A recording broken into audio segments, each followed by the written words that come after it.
సందీప్ గారు హాయ్, ఎలా ఉన్నారు? అద్భుతంగా సూపర్గా ఉన్నా. మాకు ఎప్పుడు కూడా ఏ సాంగ్ వచ్చినా కానీ ఫస్ట్ మేము ఇన్స్టాలో రీల్స్ చూసేది జ్యోతి గారిది అండ్ మీదే. సో ఎవ్రీ సాంగ్ మీరు ట్యూటోరియల్స్ చేస్తూ ఇలా అందరికి హెల్ప్ అయ్యేలా చేస్తున్నారు. ఫస్ట్ ఆఫ్ ఆల్ దానికి మేము అంటే ఆడియన్స్ చేసే వాళ్ళందరికీ చాలా థ్యాంక్స్ వాళ్ళ తరపున. ఎలా అంటే ఇంకేం మూవీస్ చేస్తున్నారు ప్రజెంట్? అంటే ఇప్పుడు సోలో బాయ్లో ఒక మంచి సాంగ్ చేశారు, చాలా బాగుంది. స్టెప్ నెక్స్ట్ రిలీజ్కి ఉంది పతంగ్ ఫిలిం ఆల్రెడీ చేస్తున్నాను. అందులో 3 పాటలు చేశాను. అది కూడా చాలా మంచి ప్రొడక్షన్ వాల్యూస్ ఉన్న సినిమా. అండ్ సోలో బాయ్ చేశాను, మొత్తం సినిమా అంతా సినిమా చేశాను. ఇంకొక 2 సినిమాలు కొత్త సినిమాలు చేస్తాను. పెద్ద హీరోది ఒక సినిమా చేస్తున్నాను, అది రివీల్ చేయకూడదు. సో అన్నీ సెట్ అయిపోయినా చెప్తాను తప్ప. అండ్ బిగ్ బాస్ నుంచి వచ్చిన తర్వాత ఇప్పటి వరకు ఎలా ఉంది లైఫ్, ఎవ్రీథింగ్? నేనైతే నిజంగా చెప్తున్నానండి, బిగ్ బాస్ తర్వాత చాలామంది బయట అనడం ఏంటంటే బిగ్ బాస్ తర్వాత లైఫ్ ఉండదు, బిగ్ బాస్ చేసిన తర్వాత ఏం ఉండదు, అది ఇదని మాట్లాడుతున్నారు. నేను ఒకటే చెప్తానంటే, ఎవరో తెలియకుండా ఎక్కడెక్కడో మాట్లాడుతూ ఉంటారు. బట్ నేను చెప్తున్నా సింపుల్గా ఒక్క సింగిల్ వర్డ్లో ఫినిష్ చేస్తాను.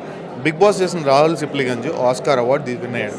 ఓకే, బిగ్ బాస్ చేసిన ప్రతి ఒక్కళ్ళు కూడా ₹4 ఎక్కువ సంపాదించుకుంటున్నారు because of Big Boss. It's a very good platform. So చెడిపోయిందే తెలియదు. వీఆర్ హ్యాపీ అండ్ సక్సెస్ఫుల్గా we are doing very good projects. జనరల్గా ఏంటంటే మీరు ఎన్నో సంవత్సరాల నుంచి డ్యాన్స్ చేస్తున్నారు, కొరియోగ్రాఫర్గా చేస్తున్నారు. బట్ మూవీస్ పరంగా వచ్చేసరికి అంటే అంటే చూస్ చేసుకునే విధానంలోనా, లేదంటే వాళ్ళు ఒక్కొక్కసారి ఎందుకు మీ దాకా వచ్చి కూడా కొన్ని వెళ్ళిపోతూ ఉంటాయి, ఏమనిపిస్తుంటుంది అలాంటి?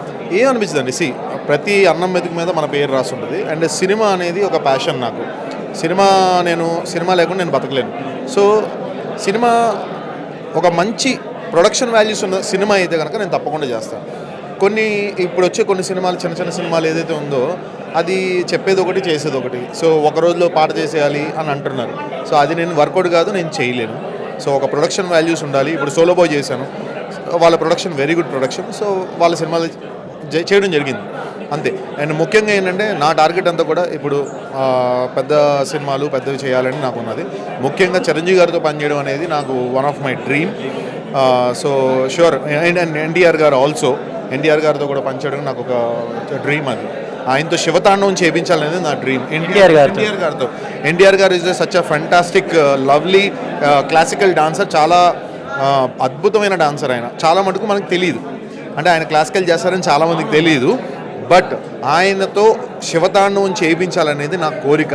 అది భగవంతుడే నాకు నెరవేర్చాలని నేను మనస్ఫూర్తిగా. సార్ మీరు దేవరా సాంగ్స్ చూసారా? చుట్టమల్లి ఎలా అనిపించా మీకు దేవరా సాంగ్? నేను చూశాను, ట్యూటోరియల్ కూడా చేశాను, గట్టిగా వైరల్ అయింది.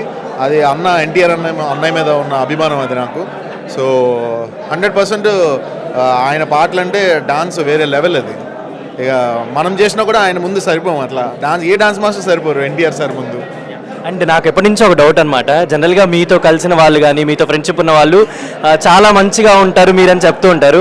బట్ ఇన్స్టాలో కానీ ఇలా కొన్ని చోట్ల మీ గురించి కూడా మెన్షన్ చేస్తుంటారు, యాటిట్యూడ్ ఎక్కువనో అదనో ఇదనో మీరు చూసే ఉంటారు అది. సో అలాంటి వాళ్ళకి మీరు అంటే what you can save? Nothing అండి. ఒకటి మనిషి అన్నాక అన్ని ఎమోషన్స్ ఉంటాయి. కోపం ఉంది, బాధ ఉంది, అన్నీ ఉన్నాయి. నాకు అన్ని ఎమోషన్స్ నవరసాలు ఉన్నాయి. కోపం వస్తే లాగి కొడతా, అది నా ఎమోషను.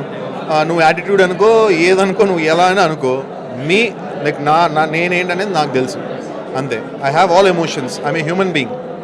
డెఫినెట్లీ మేము ఎప్పటి నుంచో మిమ్మల్ని చూస్తున్నాం. ఇలానే మంచి సాంగ్స్ చేయాలి అండ్ మంచిగా మూవీస్లో కూడా చేయాలని అనుకుంటున్నాను. Thank you so much this Sarath.